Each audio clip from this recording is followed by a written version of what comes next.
तो प्यारे बच्चों नमस्कार। देखिए आज हम लोग करने जा रहे हैं एक्सरसाइज 8.1 का क्वेश्चन नंबर 5वां। देखिए मैं क्वेश्चन को रीड करता हूं। इन्होंने क्या लिखा है, गिवन सेक थीटा बराबर 13/12 सेक थीटा बराबर calculate all other trigonometric ratios.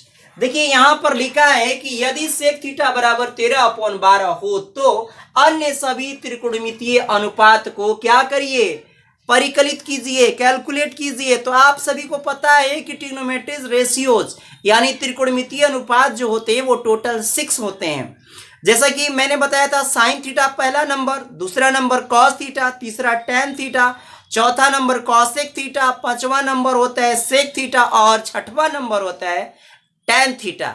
तो उन सभी को सीक्वेंस में आप लोग याद कर लीजिए। और एक फार्मूला भी बताया था, लाल बटा में कक्का, यानी पंडित बद्री प्रसाद हर हर बोले और सोना चांदी तोले। और ये जाके पिछले वीडियो में मैंने इसका डिस्क्राइब किया है, पिछले वीडियो में जाकर आप लोग देख लीजिएगा। तो सबसे पहले जो दिया है हम यहां से लिखते हैं, दिया है क्या दिया है, सेक थीटा बराबर 13/12।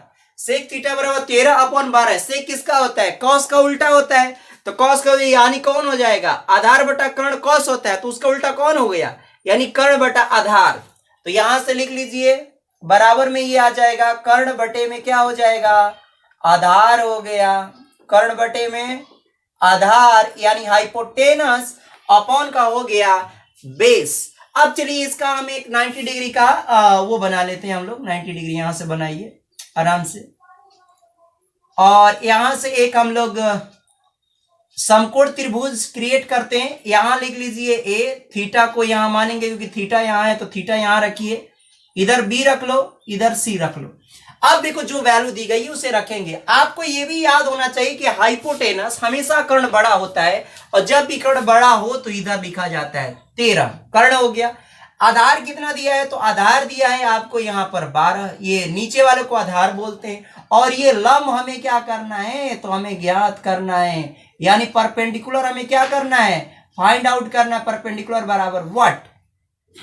तो यहां से आप सभी को पता चल गया। तो यानी इसका मतलब क्या हो गया, यहां पर लंब और ये अपने आधार और कर्ण तो लिख लिया, हमें क्या निकालना था, हम पाइथागोरस प्रमेय लगाएंगे। तो समकोण त्रिभुज एबीसी में पाइथागोरस थ्योरम से क्या लिखेंगे, समकोण त्रिभुज, आप लिखना चाहे तो लिख सकते हो, समकोण त्रिभुज ए बी सी में in right angle triangle ABC Pythagoras प्रमेय से, पाइथागोरस प्रमेय से, पाइथागोरस प्रमेय से। चलिए पाइथागोरस बाई पाइथागोरस थ्योरम कर लीजिएगा। पाइथागोरस थ्योरम क्या होता है, अब एक बार मैं इंग्लिश में भी बता देता हूं। हाइपोटेनस का स्क्वायर क्या होता है, एच का स्क्वायर बराबर परपेंडिकुलर का स्क्वायर, अब प्लस का क्या होता है, बेस का स्क्वायर। हिंदी वाले क्या लिखते हैं, तो हिंदी वाले आप लोग लिखना चाहे तो लिख सकते हो के का स्क्वायर यानी कर्ण का स्क्वायर बराबर पी मतलब लंब का स्क्वायर यानी एल का स्क्वायर, ठीक। और यहां लिख लोगे प्लस का आधार का स्क्वायर यानी ए का स्क्वायर होता है। चलिए तो आप दोनों में से कोई भी लिख लीजिएगा। मैं डायरेक्ट अब मैं मान निकालने जा रहा हूं, यहां पर वैल्यू रखेंगे। तो देखिए ये दिया है और ये दिया है, तो दोनों को यहां रखते हैं, या करके 13 का स्क्वायर यहां रख दीजिए, कर्ण दिया है तो। और लंब, यहां पर लंब की वैल्यू हमें फाइंड आउट करनी, तो लंब क्या है, बीसी है, तो बीसी लिख लो आप, बीसी का स्क्वायर कर दो, प्लस का यहां पर ए आधार कितना दिया है, तो आधार दिया है 12, तो 12 का स्क्वायर कर लो। बस इसी चीज को हम लोग निकाल लेते हैं यहां से, ठीक ना। 13 का स्क्वायर कितना होता है, 169, 169। और बीसी ऐसे ही एज इट इज उतार लीजिए, बीसी को ऐसे ही रख लेते हैं। अब प्लस का यहां पर 12 का स्क्वायर कितना होगा, 144, 12 गुणे 12 कर लो तो 144 हो जाए। अब इसको ले जाके इधर घटा दो, इसको ले जाके इधर 169, अब माइनस का हो जाएगा 144 बराबर का हो गया बीसी का स्क्वायर। अब यहां से घटाओगे तो कितना आ जाएगा, ये आ जाएगा आपको 25 बराबर आ जाएगा बीसी का स्क्वायर।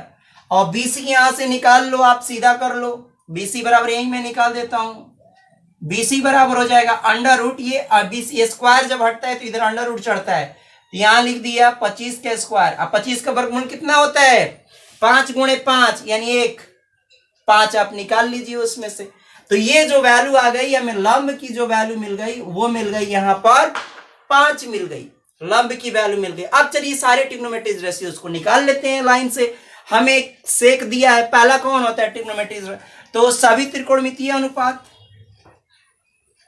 तो लिख लेंगे सभी त्रिकोणमितीय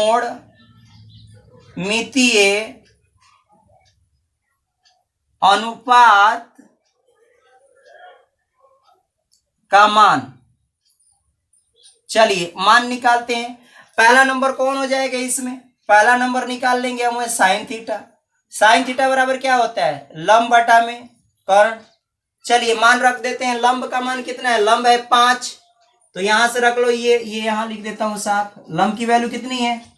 5, तो यहां रख देंगे 5। और कर्ण की वैल्यू कितनी आई दी गई है? तो 13, तो ये हो गया एक आंसर, ये हो गया। चलिए दूसरा नंबर अब निकालते हैं हम लोग। साइन के बाद कौन होता है? Cos theta.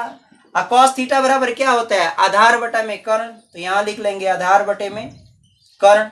आधार की वैल्यू कितनी है? अभी इसी को सेक का उल्टा भी होता है तो 12/13 डायरेक्ट कर सकते हो, नहीं तो यहां से लिख लो 12, और कर्ण की वैल्यू तो 13 है ही, तो 13 यहां से लिख दो, यहां से 13 लिख दो कर्ण की वैल्यू। ठीक।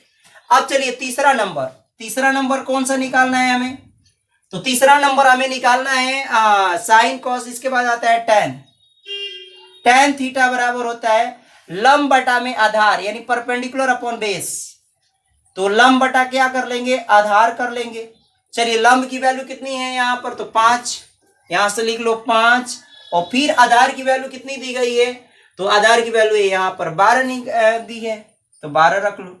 चौथा नंबर कौन होता है? tan के बाद आता है कॉसेक। अब आपको कुछ नहीं करना है, पलट दो केवल cosec theta. Cosec theta sine का उल्टा होता है। किसका उल्टा होता है? इसका उल्टा होता है, रिवर्स कर दो। तो कर्ण बटा में लंब, यानी इधर से चलेगा कर्ण बटा लंब। कर्ण बटा कितना हो गया? लंब, यानी हाइपोटेनस अपॉन परपेंडिकुलर। चलो इसको पलट दो, तो ये 5/13 है, तो इसको पलटो तो कितना हो जाएगा? 13 बटे में कितना हो गया? 5। अब पांचवा नंबर आप देखो, पांचवा नंबर होता है सेक थीटा। तो सेक थीटा तो दिया है, तो ये लिखने की एग्जाम में जरूरत नहीं है, फिर भी मैं समझने के लिए यहां लिख रहा हूं। सेक थीटा बराबर आपको कितना दिया है? 13/12, ये दिया है, ध्यान है, लाइन से मैंने ये लिख दिया, ये तो दिया है, तो निकालने की जरूरत नहीं है। पांचवा। छठवां नंबर कौन आता है? तो इसके बाद आता है कॉसेक सेक, इसके बाद आता है आपका कॉट थीटा। कौन आता है? Cot theta. कॉट थीटा बराबर क्या होता है? ये tan का इसका उल्टा होता है, और ये वाला याद कर लो कि इसका उल्टा होता है। तीनों को आप लाइन से याद कर लेना। तो कॉट थीटा इसका उल्टा कर दो, तो आधार बटा क्या हो जाएगा? लंब। आधार बटे में क्या हो गया? लंब, यानी आधार बटे लंब। यहां से ले सकते हो आधार बटे लंब या बेस अपॉन परपेंडिकुलर हो जाएगा। तो आधार बटे लंब यहां पलट दो, यहां 12 अपॉन कितना हो गया? 12 अपॉन कितना है? 5 ना, 5। तो ये हो गए सारे ऑल ट्रिग्नोमेट्रिक रेशियोज के आंसर। यहां मैं लिख देता हूं आंसर। तो ये हो गए ऑल ट्रिग्नोमेट्रिक रेशियोज के आंसर, और मैं आंसर चेक नहीं कर रहा हूं, आप लोग देख लीजिएगा। मैं कॉसेक का केवल चेक कर लेता हूं। कॉसेक का आया है 13/5, ठीक है, बाकी सब आंसर ठीक होंगे। और जो तरीका मैंने बताया उस तरीका को फॉलो करिए, और बिल्कुल आप सभी को मुझे आशा है कि ये क्वेश्चन समझ में आ गया होगा। अगर आपको ये वीडियो पसंद आता है तो कृपया हमारे चैनल को लाइक करिए, और हो सके तो आप इसे दूसरे के पास शेयर अवश्य करें। बहुत बहुत धन्यवाद आप सभी को।